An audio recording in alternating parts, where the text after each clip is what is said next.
En este podcast, anteriormente hemos tratado el tema haitiano, pero hasta el momento no lo habíamos tratado con una persona que tenga conocimiento histórico y de causa. Antes de irnos al fondo, al pasado, a tantas cosas que se pueden tratar acerca de este tema, yo quiero saber lo que usted opina acerca de lo que pasó recientemente cuando un operario haitiano con una pala mecánica comenzó a hacer un dragado de desviación del río. En mi consideración personal, eso es una especie de declaración de guerra abierta. Porque una cosa es que una gente esté diciéndote todos los improperios de aquel lado de la acera, y otra cosa es que cruce la acera y te dé un empujón. ¿Cree usted que de alguna forma el Estado Dominicano fue permisivo de dejar que se crucen líneas como esa? Fíjate, el Estado Dominicano desde siempre, con el hermano pueblo haitiano, ha sido visto por organismos internacionales como un Estado agresivo frente a Haití. La realidad misma es que con Haití hemos convivido toda la vida. Ya para la independencia de Haití, ya habían enclaves haitianos situados en República Dominicana, que no era república todavía, porque un mismo territorio se permea de un lado a otro con las personas que viven allí. Y más donde había una indefinición fronteriza que venía desde Basilea y Ryswick. ¿Existe actualmente todavía una especie de indefinición fronteriza? No, si no va ya, a la frontera. Ya la hay. Lo que pasa es que no tenemos una frontera cercada que no existe en ningún país del mundo. Yo estuve en Pedernales recientemente y si Pedernales no es parte de Haití, está cerca de Celo.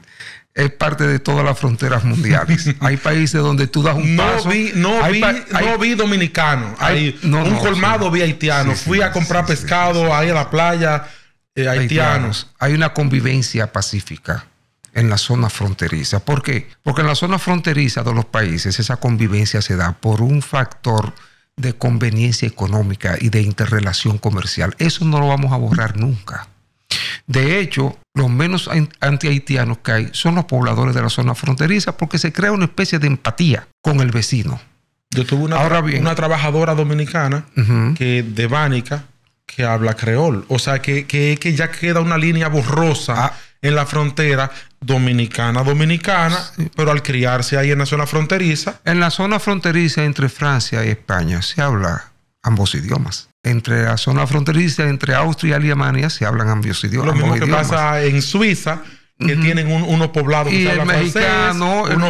El mexicano del norte habla Spanglish y el americano fronterizo habla español perfectamente. O sea que esas son situaciones uno que son... va a Texas y se habla español. Uno va a Los Ángeles y se habla español. Son normales. Pero retomando el tema que nos atañe, en referencia a lo que usted expresa que pudiese ser una provocación, yo le puse el nombre casi declaración de guerra. O sea, porque una cosa que tú te dediques con el lado del río que está del lado tuyo y haces un canal, eso como jugando al loco. Pero cuando tú metes una pala mecánica, práctica, que estamos todo el mundo de este lado del río viendo ese panorama, ya eso no es una falta de respeto suave. Es una falta de respeto grave. Lo que pasa que, mira, en el tema Haití siempre va a haber opiniones divergentes. Es un tema súper delicado. Muchas veces tuve ultranacionalistas y otras veces tuve defensores de la problemática de Haití. Cada quien en un bando. En este caso lo que hay que apelar a la cordura y a la conciencia. Es un problema que siempre va a existir. No podemos romper la isla en dos. Lo que tenemos que buscar es la forma de armonizar esas relaciones. Nosotros tenemos un problema histórico con el vecino pueblo de Haití, que proviene prácticamente desde la invasión de Jean-Jacques Dessalines y la famosa matanza de Moca. Y después la invasión de Boyer, que fue una invasión sin un tiro. Aquí no había nada que buscar. O sea, nosotros no teníamos cómo defendernos. Y fue una invasión pacífica, prácticamente. Ahora, esos 22 años de dominación haitiana no cambiaron en esencia la forma de pensar del dominicano. No cambiamos. Son dos culturas totalmente opuestas. O sea, un pensamiento totalmente opuesto. Fíjate de algo. Cuando nos dicen racistas, caramba, pero aquí el 78% de los dominicanos no somos negros, mulatos y mestizos. No podemos ser racistas. Yo acabo de caer en cuenta con algo que usted me acaba de decir ahora. Cuando hay ciertos públicos, ciertos grupos que hablan de unión, que hablan de unir la isla, hay comentarios internacionales aquí y allá, hay grupos que apoyan la unión. de la isla como una sola nación.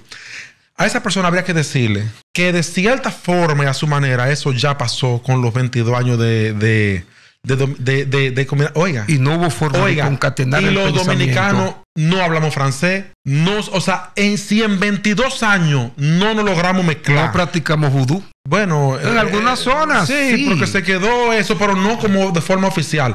O sea, si 22 años no bastaron para que se mezclen dos culturas, ¿qué otro argumento necesitan las personas? No te vayas más lejos, no me digas 22 años. Desde los tiempos del inicio de la industria azucarera nacional, que empieza a fortalecerse durante los gobiernos de Lilis, cuando vienen muchos inversionistas. Aquí hubieron de diferentes regiones de las islas, de las pequeñas islas, y haitianos que convivieron con nosotros. Y sin embargo, para que veas, quedan raíces en diferentes regiones de los famosos cocolos que todavía están enraizados. Que eran de la isla de Tórtola, que eran los tórtolos.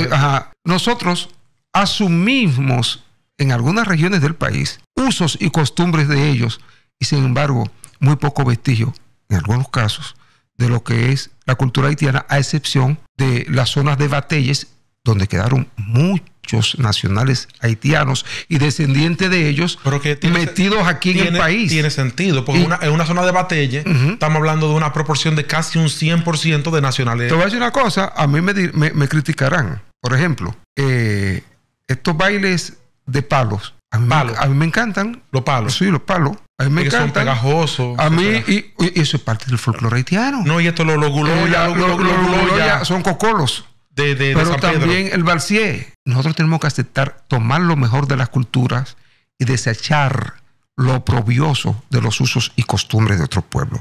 Haití va a ser un problema por siempre. Si queremos verlo como problema. No, pero oiga una cosa. Decir una afirmación tan radical como esa, que significa por siempre, es como que usted no le ve solución, hermano, pero es que vamos, a ese problema. Desde el año 1804.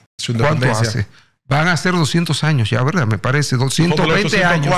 220 años. 220 ahora en el 2024. Tenemos una convivencia. Mientras las condiciones del pueblo haitiano eran catastróficas por el sistema de esclavitud que implementó Francia en su colonia, muchos de ellos venían escapando, negros africanos que no eran haitianos todavía, venían escapando y se radicaban en la zona de San Juan de la Maguana, Neiva y la Sierra de Bauruco. ¿Me dio a entender? Los levantamientos negros en la isla no solamente fueron del lado dominicano, también de aquel lado, pero venían para acá porque el ejército francés era mucho más fuerte y castigaba y tenía una metodología de castigo demasiado cruel. En nuestro país, cuando dicen que Boyer abolió la esclavitud, aquí no había esclavitud, aquí había una especie de servidumbre.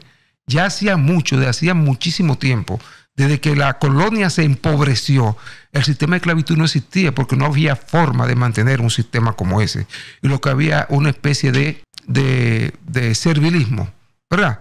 De siervos, con poca paga o con casi ninguna paga de parte de los amos. No, la tenencia de tierra es muy poca, a excepción de los madereros del sur, los ateros del este y los tabaqueros del Cibao. Aquí el país era pobre, un comercio escaso en la capital, a través de góndola en el río Sama, y no había nada. La España boba, lo que se llamaba la España boba, que España prefirió mantener otros dominios, porque esto aquí estaba listo. Prefirió mantener su dominio en Cuba y en Puerto Rico, descuidó la isla y eso provocó. ¿Qué provocó eso? Primero la invasión francesa, que se combatió en palo hincado, y una vez instaurada la independencia de Haití, Haití miró para este lado, porque había que unir los dos reinos, el norte y el sur, y la única forma de ellos subsistir y de poder darle tierra y a todos esos generales, porque habían 500 generales en Haití, era viniendo para acá. ¿Y qué hicieron los haitianos que habían abolido la esclavitud allá? ¿Qué hicieron los haitianos? Que muchos negros que supuestamente libertos de aquí, ellos lo tomaron como esclavos de sus plantaciones. Entonces, muchas veces se dice, vas a decir, en este podcast va a haber mucho dándole cajeta a Germán Robles y otro alabando a Germán Robles porque uno trata de ser neutral en las cosas. Es una realidad, oye, es una realidad que la única forma de salir de ella es desarrollando Haití.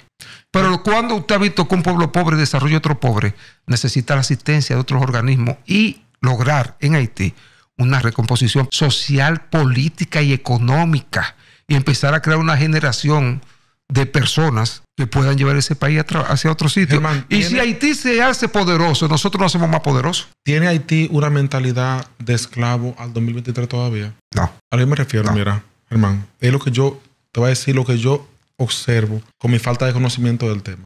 El nacimiento de Haití a principios de 1800 no se parece, por ejemplo, al nacimiento de Estados Unidos, con migración de cerebros migrando de Europa y asentándose un grupo de intelectuales alemanes, buscando libertad de pensamiento, forman una nación.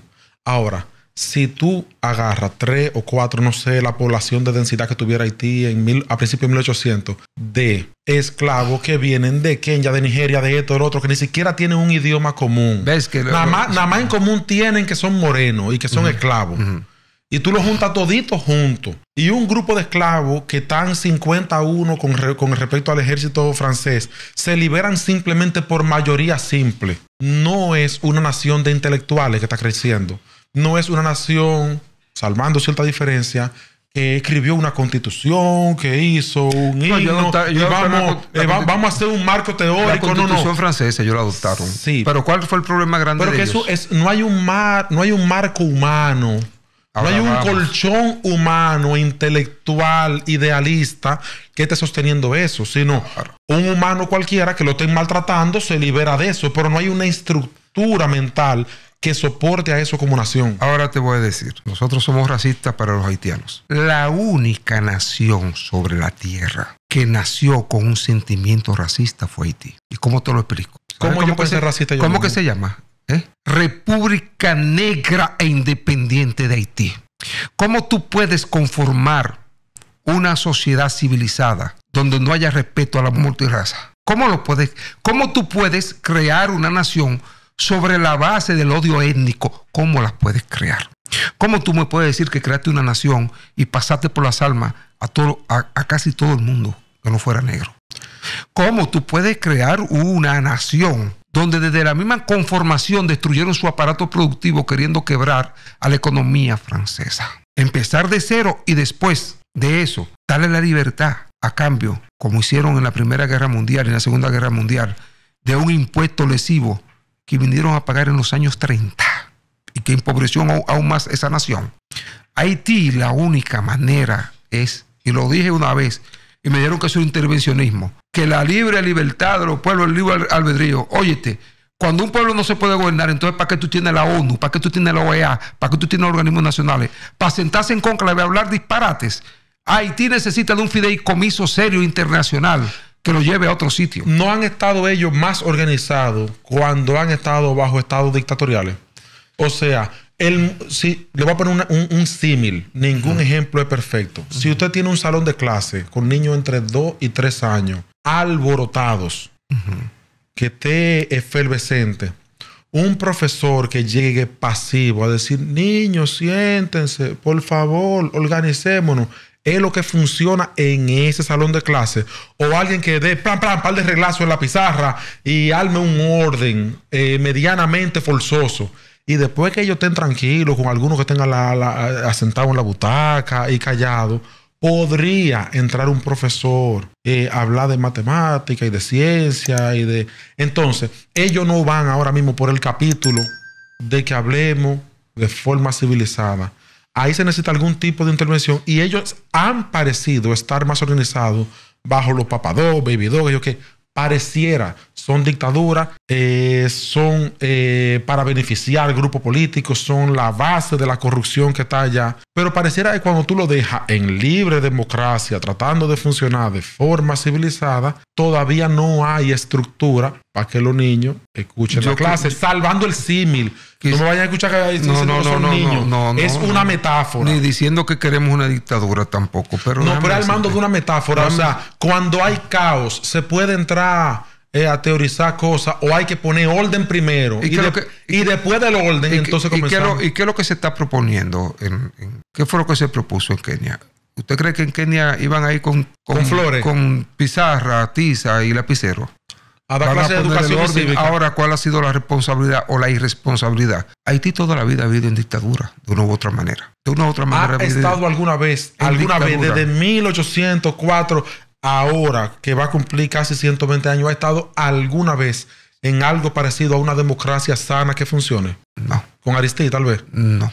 El único gobierno que mantuvo la unidad del pueblo haitiano y fue hasta el 1842 fue primero Petion y después Boyer. Después de ahí para adelante, en el 44, cuando logramos la independencia, que hubo un cambio de mando, me parece que en el 43, Haití ha sido un perfecto desastre. E incluso posteriormente, ya en los años 50, cuando viene Faustin Soulouque, que contra él libramos la última de las batallas, se declara emperador. Después viene Jeffra, que fue el que permitió que Sánchez entrara por allá, pero era con el temor, que había hasta una calle aquí, con el temor de que estando España aquí, pudiese invadir Haití también. O sea, Haití nunca ha tenido un gobierno democrático. Eso es mentira. Ni lo va a tener. ¿Por qué? Porque nadie se ha preocupado por educar a un pueblo.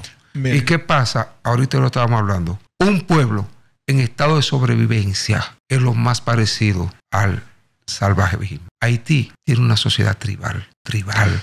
Haití tiene una sociedad tribal 2023. ¿Usted podría decir algo? Eso es con una grave. Con una clase dominante en donde la mayoría son grandes intelectuales. Grandes intelectuales. No hay punto medio. Ahí hay tribales intelectuales. No hay clase media. En Haití es dos clases sociales. Y hay una clase que es comerciante, son sobrevivientes, muchos de ellos. Sobre el tema de la usted me decía la retrocavadora, que no, siempre se va a buscar de alguna manera un elemento que haga ruido para socavar, para provocar que pase algo. Lo está buscando hace mucho, pero no el pueblo haitiano. Mira, cuando hablamos de esto, yo te lo dije un día allí, los semovientes, o sea, lo que se mueve, que somos nosotros los animales, siempre va a buscar dónde sobrevivir. Tú tienes una cerca llena de animales, por ejemplo, no diciendo que los haitianos son animales, puede ser tu caso o el mío, y tiene una cerca de alambre de púa con corriente, lo que tú quieras. Si donde tú tienes los animales, la hierba se secó y del otro lado el animal ve hierba bonita, el alambre va y se va a destajar, buscando sobrevivir. Eso es lo que pasa con el pueblo haitiano. Cuando me dicen, yo tengo odio al haitiano, yo no tengo odio al haitiano. Yo no puedo tenerle odio a otro ser humano que una simple víctima de la ignorancia, de prácticas ancestrales, de lo que él no tiene la culpa y de gobierno irresponsable. La migración pasa de donde no hay a donde hay. Pero exactamente. Porque de no ser así, no hubieran casi 2 o 3 millones de dominicanos nada más en Nueva York, que ahí se deciden elecciones ya en Nueva York, porque hay 2 millones. ¿Qué está pasando en Europa?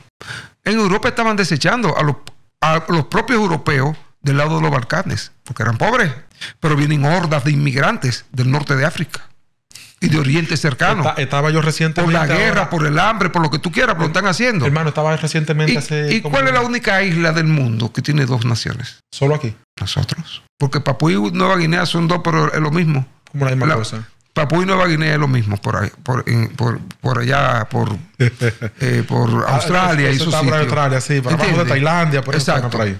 Todo eso es lo mismo. Por aquí somos la única isla que tiene 2 países con diferentes culturas y diferentes idiomas. Y no me digan y que no me digan que con diferentes grupos ni con mentiras. Aquí somos todos. Negro todo el mundo. Negro todo el mundo aquí. Negro todo el mundo. Aquí todos tenemos el blanco detrás de la oreja, porque negros somos. Si somos negros, tenemos algunos tenemos un chin de blanco. 2 o 3 ibaeños, 2 o 3 no, y cuando tú vienes a ver, cuando tú empiezas a ver los rasgos, dices, coño, pero eres blanco, pero qué bembón, pero este blanco, pero qué. ¿Entiendes? ¿Qué narizón? Pues algo tiene de negro. Entonces, aquí no hay racismo. Comparte este video con personas que crees que le puede parecer interesante. Dale like y déjanos en la caja de comentarios qué te pareció el contenido de este episodio. Los verdaderos códigos están en YouTube, pero también puedes consumirlos en formato podcast. Así que búscanos en Apple Podcast y Spotify. Puedes encontrarnos también en las redes sociales, Instagram, Twitter, Facebook, con el nombre Los Verdaderos Códigos.